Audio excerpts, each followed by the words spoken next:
तो प्यारे छात्रों एवं प्यारे दोस्तों, आप लोग कैसे हो? उम्मीद करते हैं आप लोग बहुत ही अच्छे होंगे। तो पिछली वीडियो में हम प्रश्न संख्या 1 देखे थे, प्रश्नावली 9.1 का। अब जो है सीधा प्रश्न संख्या 2 पे चलेंगे। आइए पहले प्रश्न को समझते हैं। देखिए प्रश्न क्या कहता है, आंधी आने से एक पेड़ टूट जाता है तथा टूटा हुआ भाग इस प्रकार मुड़ जाता है कि, यानी आंधी आने से एक पेड़ टूट जाता है और टूटा हुआ भाग क्या हो जाता है, मुड़ जाता है। कहता इस प्रकार मुड़ जाता है कि पेड़ का शिखर जमीन को छूने लगता है। यानी एक पेड़ जो है टूट के क्या होता है, जमीन पे गिर जाता है और उसका जो शिखर है पेड़ का वह जमीन पे आके गिर जाती है। ठीक, और कहते हैं और इसके साथ 30 डिग्री का कोण बनाता है। जमीन के साथ क्या करती है, 30 डिग्री का कोण बनाने लगती। पेड़ के पाद बिंदु की दूरी, यानी पेड़ का जहां पे जड़ है वहां से बिंदु की दूरी जहां पेड़ का शिखर जमीन को छूता है 8 मीटर है। तो पेड़ की ऊंचाई ज्ञात करिए। देखिए सीधा आइए फिगर पे और फिगर से हम समझाते हैं आपको। तो देखिए क्या कहता है, एक पेड़ आंधी आने से टूट जाता है। तो सबसे पहले क्या करते हैं हम, मान लीजिए यहाँ पे एक जमीन है, ये क्या है, एक जमीन है और यहाँ क्या है, एक पेड़ है। क्या है, एक पेड़ मान लेते हैं। यहाँ पे क्या है, एक पेड़ है। यह पेड़ कहता है इस प्रकार टूट जाता है कि, यह पेड़ इस प्रकार टूट जाता है कि टूटा हुआ भाग जो है जमीन पे आके गिर जाता है। मान लीजिए ये पेड़ आंधी आने से बीच में यहाँ से टूट के ये भाग क्या होता है, यहाँ से आके टूट के यहाँ गिर जाती है। यहाँ तक क्या होती है, टूट के गिर जाती है। ठीक है, और यहाँ पे जमीन के साथ कितने डिग्री का कोण बना लेती है, 30 डिग्री का। कह रहा जमीन के साथ 30 डिग्री का कोण बनाती है। लेकिन यहाँ से बीच से टूट के ये भाग जो है टूट के जाके यहाँ पे गिर जाता है और यहाँ पे जमीन के साथ 30 डिग्री का कोण बनाती है। और कहता है पेड़ के पाद बिंदु, जहां पे ये जो पेड़ है, पेड़ का जो जड़ है, यहां से जहां पे आके गिरा है, इसकी दूरी जो 8 मीटर है। कितना है, 8 मीटर है। इसका कुछ नाम रख लीजिए, ए बी सी और डी। तब क्या कहता है, पेड़ की ऊंचाई ज्ञात करते। यहां देखिए पेड़ की ऊंचाई ज्ञात करनी है हमें। ये 8 मीटर दिया हुआ है, कोण भी दिया हुआ है 30 डिग्री है। तो पेड़ की वास्तविक ऊंचाई क्या होगा, देखिए यहां से यहाँ बीडी क्या है, बीडी एक पेड़ है जो सी बिंदु से टूट के ए बिंदु पर क्या हो जाती है, गिर जाती है और जमीन के साथ 30 डिग्री का कोण बनाती है। तो पेड़ की वास्तविक ऊंचाई क्या हो जाएगा, बीडी। बीडी अर्थात सी से टूट के डी जो है ए पे गिरती है, यानी ये दोनों क्या है, बराबर। जितना ए सी है उतना क्या होगा, डीसी होगा। यही भाग में टूट के यहाँ पे गिरा हुआ है। तो पेड़ की वास्तविक ऊंचाई क्या हो जाएगा, डीसी या प्लस क्या हो जाएगा, एसी हो जाएगा। इनको हम क्या मान लेते हैं, डीसी की ऊंचाई हमें मालूम नहीं है, तो चलिए डीसी ही रहने देते हैं। अब चलिए अब सीधे चलते हैं। यहाँ देखिए एक समकोण त्रिभुज बन रहा है। अब चलेंगे सीधा। अब क्या करते हैं, थोड़ा पहले इनका भाषा लिख लेते हैं, जो काम किए हैं वही लिख लेते हैं। ठीक है, तो यहाँ ये लिख लेते हैं, माना क्या माने हैं बाबू, बीडी क्या है, एक पेड़ है। माना बीडी एक पेड़ है, बीडी एक पेड़ है जो सी बिंदु से टूटकर, जो सी बिंदु से टूटकर जमीन सी बिंदु से टूटकर जमीन के ए बिंदु पर 30 डिग्री का कोण बनाती। जमीन के ए बिंदु पर 30 डिग्री का कोण बनाती है। 30 डिग्री का कोण बनाती है। ठीक, तथा क्या दिया हुआ है, ये जो ए बी है, जो यहाँ से इसकी दूरी है, यानी जमीन के यहाँ पे पेड़ के पाद से जहाँ पे गिरा है शिखर, उनकी दूरी कितना है, 8 मीटर है। तथा दिया है क्या दिया हुआ है, ए बी बराबर 8 मीटर। ए बी बराबर क्या है, 8 मीटर। हमें निकालना क्या है, हमें पेड़ की ऊंचाई ज्ञात करनी, हमें पेड़ की ऊंचाई ज्ञात करनी है, पेड़ की ऊंचाई ज्ञात करनी है, पेड़ की ऊंचाई क्या करनी है, ज्ञात करनी है।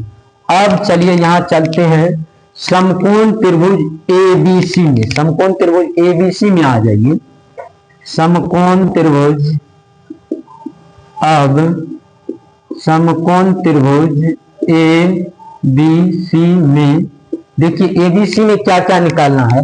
देखिए ये पेड़ जो है यहाँ से टूट के क्या हुआ है, यहाँ पे गिरा हुआ है, तो पेड़ की ऊंचाई क्या हो जाएगा, पेड़ की ऊंचाई बीडी है, तो पेड़ की वास्तविक ऊंचाई यदि त्रिभुज में देखे तो क्या हो जाएगा, यही भाग टूट के यहाँ पे आया है, तो AC प्लस क्या हो जाएगा BC, अर्थात हमें BC और AC क्या करना है, दोनों ज्ञात करना है। तो ठीक है, यहाँ देखिए एक चीज ध्यान दीजिए, यहाँ पे क्या दिया हुआ है, आधार दिया हुआ है, तो हम tan थीटा लगा के क्या कर सकते हैं, ये जो लंब BC है इनको ज्ञात कर सकते हैं। तो पहले क्या करते हैं, इनमें tan थीटा लगा के BC ज्ञात करते हैं, तो क्या हो जाएगा, त्रिभुज समकोण त्रिभुज ABC में tan थीटा बराबर क्या हो जाएगा, tan थीटा होता है लंब बटा आधार, तो लंब क्या है BC है, BC बटे क्या हो जाएगा AB। अब tan कितना है, थीटा का मान 30 डिग्री है, तो tan 30 डिग्री बराबर क्या हो जाएगा, BC बटे AB की जगह कितना होगा, 8 मीटर है AB, तो 8 हो जाएगा।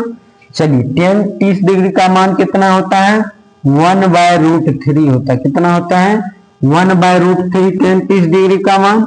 अब BC मालूम नहीं है तो BC रखते हैं, BC बटे 8। चलिए अब क्या करते हैं, क्रॉस मल्टीप्लाई कर लेते हैं। चलिए अब देखिए क्या हो जाएगा, यहां से गुना कीजिए तो क्या हो जाएगा, √3 बराबर क्या हो जाएगा 8, √3 को BC से गुना करेंगे तो क्या हो जाएगा, √3 BC बराबर 8। चलिए अब क्या करते हैं, इनको BC बराबर रख लेते हैं, तो BC बराबर क्या हो जाएगा 8 बटे √3 हो जाएगा। चलिए BC का मान निकल गया, अब कितना 8√3 BC का 8 बटे √3 आया है, 8 बटे √3 मान निकल गया है BC का। अब चलिए अब क्या करते हैं, अब देखिए अब इनका कर्ण निकाल लेते हैं, जो समकोण त्रिभुज ABC है उनका कर्ण AC निकाल लेते हैं।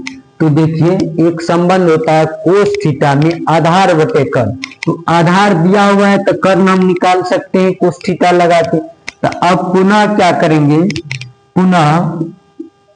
पुनः उसी त्रिभुज में पुनः कोस थीटा बराबर क्या हो जाएगा, पुनः कोस थीटा बराबर आधार बटे कर्ण, का आधार क्या है AB है, तो AB बटे क्या हो जाएगा कर्ण AC हो जाएगा। चलिए AC, अब देखिए कोस थीटा के जगह कितना है 30 डिग्री है, तो 30 डिग्री हो गया, कोस 30 डिग्री बराबर क्या हो जाएगा, AB बराबर कितना है 8 मीटर दिया हुआ है, तो 8 बटे AC। चलिए अब कोस क्या कीजिए, कोस 30 डिग्री का मान रख लेते हैं, तो कोस 30 डिग्री का मान होता है √3/2, √3 बटे 2 बराबर क्या हो जाएगा 8 बटे AC। अब क्या कर लीजिए, गुना कर लीजिए, क्या हो जाएगा √3 गुना AC, तो क्या हो जाएगा √3 AC बराबर 16 हो जाएगा। चलिए अब यहाँ देखिए, अब यहाँ क्या कीजिए AC को रख लीजिए, जब यहाँ पे AC को रख लेंगे तो क्या हो जाएगा 16, क्या हो जाएगा बट्टे में आ जाएगा 16 बट्टे √3। अब देखिए AC का मान कितना निकल गया 16 बट्टे √3। देखिए अब जो पेड़ की ऊंचाई ज्ञात करनी है, पेड़ की ऊंचाई क्या है BD है, तो BD देखिए ये जो CD है यही भाग तो यहाँ पे गिर के यहाँ आया है, अर्थात ये CD और AC क्या है दोनों बराबर है, तो पेड़ की वास्तविक ऊंचाई क्या हो जाएगा, ये BC या प्लस क्या हो जाएगा AC, यानी कुल ऊंचाई पेड़ का क्या है BD है। तो यहाँ से C से टूट के यानी ये CD जो है यहाँ से टूट के क्या होती है यहाँ आके गिर जाती है, यही भाग यहाँ पे गिरती है, अर्थात ये AC और CD क्या है बराबर है, तो पेड़ की वास्तविक ऊंचाई क्या होगा BC या प्लस AC। तो अब लिखेंगे पेड़ की वास्तविक ऊंचाई, पेड़ की वास्तविक ऊंचाई, पेड़ की वास्तविक ऊंचाई क्या होगा BC BC BC अब प्लस क्या हो जाएगा बाबू, BC अब प्लस AC हो जाएगा। चलिए अब BC देखिए, BC का मान कितना निकला है, 8/√3 निकला है। तो 8/√3 प्लस AC का मान कितना निकला है, 16/√3। चलिए अब यहाँ पे √3 क्या आ जाएगा, एलसीएम आ जाएगा। तो ऊपर क्या हो जाएगा, 8 प्लस, यानी कट जाएगा एक बार में, ये भी कट जाएगा तो क्या हो जाएगा, एक एक से गुना होगा तो 8 प्लस 16 बराबर क्या होगा, 24/√3। चलिए अब √3 को जो है यहाँ पे क्या कर दीजिए, हर परिमेयकरण कर दीजिए। क्या कर दीजिए, हर परिमेयकरण। अब क्या हो जाएगा, देखिए 24 गुना √3 तो 24/√3 बटे में देखिए √3 गुना √3 करेंगे तो रूट क्या होगा, कट जाएगा, बच जाएगा क्या, 3 बचेगा। ठीक है, तो √3 गुना √3 करेंगे तो 3 हो जाएगा। चलिए अब काटिए, कितना होगा, 8। चलिए अब कितना हो रहा, 8√3 मीटर। अतः पेड़ की वास्तविक ऊंचाई क्या होगा, 8√3 मीटर हो जाएगा। ठीक है, चलिए तो ये प्रश्न आपको समझ में आया कि नहीं आया, कमेंट करके बताइएगा। यदि अभी तक वीडियो को लाइक नहीं किए तो लाइक कर दीजिएगा, चैनल को सब्सक्राइब भी कर लीजिएगा।